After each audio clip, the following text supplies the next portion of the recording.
कभी सोचा है, क्या हमारे बोले गए शब्दों में इतनी ताकत हो सकती है कि वो हमारी हकीकत को, हमारी असल जिंदगी को बदल सके? आज हम एक ऐसी ही किताब के बारे में बात करने वाले हैं जो दावा करती है कि हाँ, ऐसा हो सकता है। ये जो पूरा विश्वास है ना, ये एक बेस्ट सेलिंग किताब decrees that unlock heaven's power की बुनियाद है और इस किताब ने दुनिया भर के लोगों का ध्यान अपनी तरफ खींचा है। ये किताब एक बहुत ही कह सकते हैं पावरफुल आइडिया सामने रखती है। आइडिया ये है कि जब हम कुछ खास बातें बोलते हैं तो उससे एक अलौकिक शक्ति, चमत्कार और यहाँ तक कि बड़ी बड़ी सफलता का ताला भी खुल सकता है।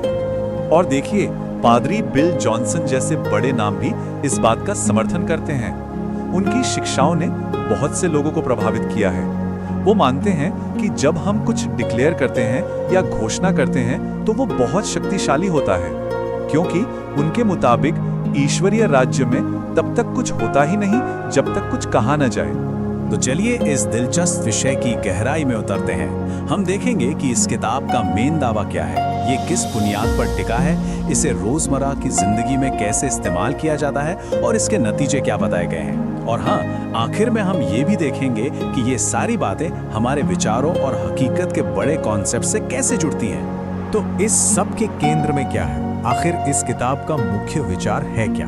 चलिए समझते हैं। लेखकों का कहना है कि रोज की जाने वाली ये जो घोषणाएं हैं, ये विश्वास करने वालों को ईश्वर के साथ एक तरह की पार्टनरशिप करने का मौका देती है और इससे उनके जीवन में एक बहुत गहरा, एक बड़ा बदलाव आता है। लेकिन ये आदेश या डिक्री शब्द का असल में मतलब क्या है और ये पावरफुल आइडिया आया कहां से है? आइए देखते हैं। ये किताब अय्यूब 22-28 जैसे धर्म ग्रंथों पर बनी है। यहाँ पर एक आदेश या घोषणा को अपनी मनचाही हकीकत बनाने का एक शक्तिशाली जरिया बताया गया है। और यहाँ बात और भी दिलचस्प हो जाती है। जब इन आयतों को, जो स्क्रीन पर दिख रही हैं, एक साथ जोड़कर देखा जाता है तो वो एक बहुत ही पावरफुल सीक्वेंस बनाती हैं।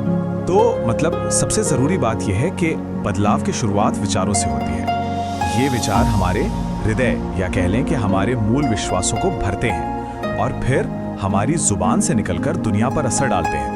अच्छा, तो सवाल ये है कि कोई इसे अपनी जिंदगी में कैसे लागू करे? किताब इसके लिए एक बहुत ही साफ और सीधी विधि बताती है जिसे कोई भी दोहरा सकता है। ये 40 दिनों की एक यात्रा है जिसमें हर दिन का एक फिक्स स्ट्रक्चर है। ये स्ट्रक्चर 4 हिस्सों में बटा है और इसे दिन की थीम को और पक्का करने के लिए बनाया गया है। मतलब पवित्र शास्त्र से शुरू होकर ये बात व्यक्तिगत जीवन में उसके इस्तेमाल तक जाती है। एक उदाहरण देखते हैं। पहले दिन की घोषणा कुछ इस तरह है, मैं एक पुनरुत्थानवादी हूँ और मैं जहाँ भी जाता हूँ लोग यीशु की सशक्त उपस्थिति के प्रति पुनर्जीवित और जागृत होते हैं। अब जरा सोचिए, इस तरह के पावरफुल वाक्यों को हर रोज दोहराने का क्या असर पड़ सकता है? तो जब कोई इस रोज के अभ्यास को पूरी लगन से करता है तो होता क्या है, क्या नतीजे मिलते हैं? किताब के इंडेक्स में ही देखें तो पता चलता है कि इसके नतीजे बहुत बड़े हो सकते हैं। इसमें आध्यात्मिक लड़ाइयों जैसे कि श्रापों को तोड़ने से लेकर शारीरिक तंदुरुस्ती और दिव्य उपचार तक, अलौकिक सुरक्षा के दावों से लेकर और यहाँ तक कि तरक्की और नए मौकों के दरवाजे खोलने वाले दिव्य अनुग्रह को पाने तक की बात की गई है। ये विषय इंसानी जिंदगी के लगभग हर पहलू को छूते हैं, चाहे वो व्यक्तिगत पहचान हो, इमोशनल स्टेट हो या फिर अलौकिक शक्ति और आध्यात्मिक अनुभव हो।